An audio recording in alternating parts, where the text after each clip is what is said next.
God bless the Middle East. God bless Israel. Congratulations, President Trump. তবে কি শুরু হয়ে যাচ্ছে বিশ্বযুদ্ধ? মধ্যপ্রাচ্যের আকাশে যখন ইসরায়েলি ইরানি সংঘাতের আগুন জ্বলছিল, ঠিক তখনই ট্রাম্পের একটি পদক্ষেপ বিশ্বের নিঃশ্বাস যেন এক মুহূর্তের জন্য থেমে গেল।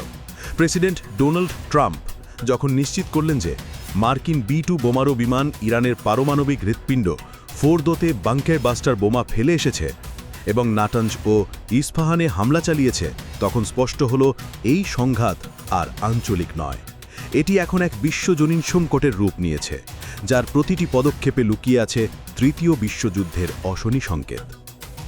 অন্যদিকে তেহরান এই দাবিকে সরাসরি প্রত্যাখ্যান করেছে।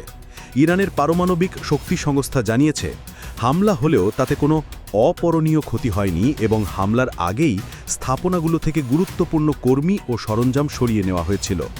স্যাটেলাইট থেকে প্রাপ্ত প্রাথমিক ছবিতে ফোর্দো পারমাণবিক কেন্দ্রের পাহাড়ি প্রবেশপথে কিছু ক্ষয়ক্ষতির চিহ্ন দেখা গেলেও ভূগর্ভের গভীরে থাকা মূল স্থাপনাগুলোর আসল অবস্থা কি তা এখনও ধোঁয়াশায় ঘেরা। সুতরাং সত্যটা কি? কে সত্যি বলছে? ট্রাম্প, যিনি দাবি করছেন সবকিছু ধ্বংস করে দিয়েছেন, নাকি ইরান, যারা ক্ষয়ক্ষতির পরিমাণকে নগণ্য বলে উড়িয়ে দিচ্ছে? এই সত্য মিথ্যার লড়াইয়ের মধ্যেই নিহিত আছে পরবর্তী সংঘাতের বীজ। এই পরস্পর বিরোধী দাবির মধ্যেই বিশ্ব কার্যত দুই ভাগে বিভক্ত হয়ে পড়েছে। একদিকে যখন ইসরায়েলি প্রধানমন্ত্রী বেঞ্জামিন নেতানিয়াহু উল্লাসের সঙ্গে ট্রাম্পকে অভিনন্দন জানিয়ে বলছেন, আপনার সাহসী সিদ্ধান্ত ইতিহাস বদলে দেবে, তখন অন্যদিকে চীন, পাকিস্তান এবং হামাসের মতো শক্তিগুলো এই হামলাকে আন্তর্জাতিক আইনের লঙ্ঘন এবং বন্য আক্রমণ বলে তীব্র নিন্দা জানাচ্ছে। চীনের রাষ্ট্রীয় গণমাধ্যম ওয়াশিংটনকে তার অতীতের কৌশলগত ভুলের কথা মনে করিয়ে দিয়ে এই হামলাকে একটি বিপজ্জনক টার্নিং পয়েন্ট বলে অভিহিত করেছে। জাতিসংঘ সমকৃত আন্তোনিও গুতেরেজও গভীর উদ্বেগ প্রকাশ করে বলেছেন, এই সংঘাত নিয়ন্ত্রণের বাইরে চলে গেলে তার ফলাফল হবে বিপর্যয়কর। সবচেয়ে বড় নাটকীয়তা তৈরি হয়েছে ডোনাল্ড ট্রাম্পকে ঘিরে, যিনি আমেরিকার চিরস্থায়ী যুদ্ধ শেষ করার প্রতিশ্রুতি দিয়ে ক্ষমতায় এসেছিলেন। আজ তিনি ইসরায়েলের সবচেয়ে বড় সমর্থক হিসেবে আবির্ভূত হয়েছেন।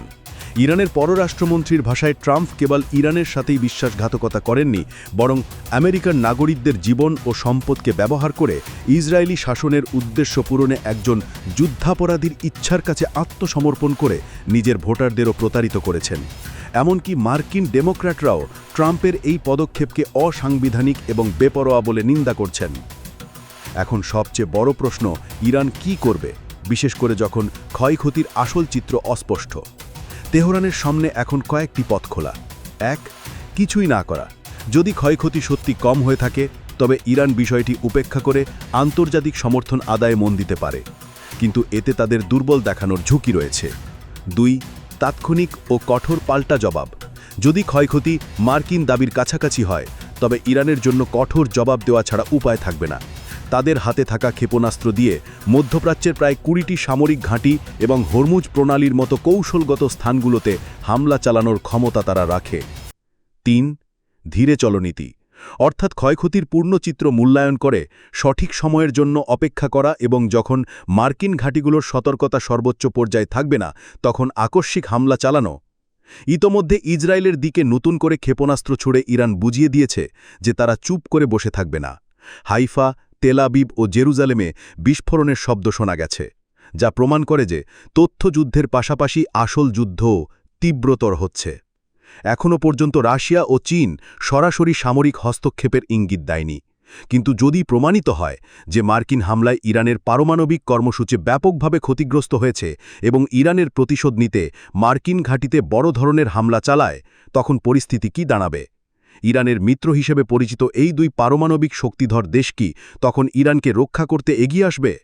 যদি আসে, তবে তা হবে একবিংশ শতাব্দীর সবচেয়ে বড় ভূ-রাজনৈতিক সংকট। একদিকে যুক্তরাষ্ট্র, ইসরায়েল এবং তাদের পশ্চিমা মিত্ররা, অন্যদিকে ইরান, রাশিয়া এবং চীন। এই সমীকরণ অনিবার্যভাবে বিশ্বকে একটি তৃতীয় বিশ্বযুদ্ধের দিকে ঠেলে দেবে। ডোনাল্ড ট্রাম্প হামলা শেষে বলেছেন, এখন শান্তির সময়, কিন্তু তার এই শান্তির আহ্বান মধ্যপ্রাচ্যের অগ্নিগর্ভ পরিস্থিতিতে এক নির্মম পরিহাসের মতো শোনাচ্ছে। ক্ষয়ক্ষতির পরিমাণ নিয়ে ধোঁয়াশা, ইরানের প্রতিশোধের হুঙ্কার এবং বিশ্বের শক্তিধর দেশগুলোর পরস্পর বিরোধী অবস্থান সবকিছু মিলিয়ে পরিস্থিতি এক ভয়ঙ্কর অনিশ্চয়তার দিকে এগোচ্ছে। ফোর্দো, নাতাঞ্জ আর ইস্ফাহানের আকাশে ওঠা ধোঁয়া আদতে কতটা ধ্বংসের চিহ্ন বহন করছে তা হয়তো সময় বলে দেবে, কিন্তু তার আগ পর্যন্ত বিশ্ববাসীকে রুদ্ধশ্বাসে অপেক্ষা করতে হবে, কারণ এই ধোঁয়াশার আড়াল থেকেই জন্ম নিতে পারে এক বিশ্বব্যাপী মহাযুদ্ধের দাবানল। Desk report, 21 television.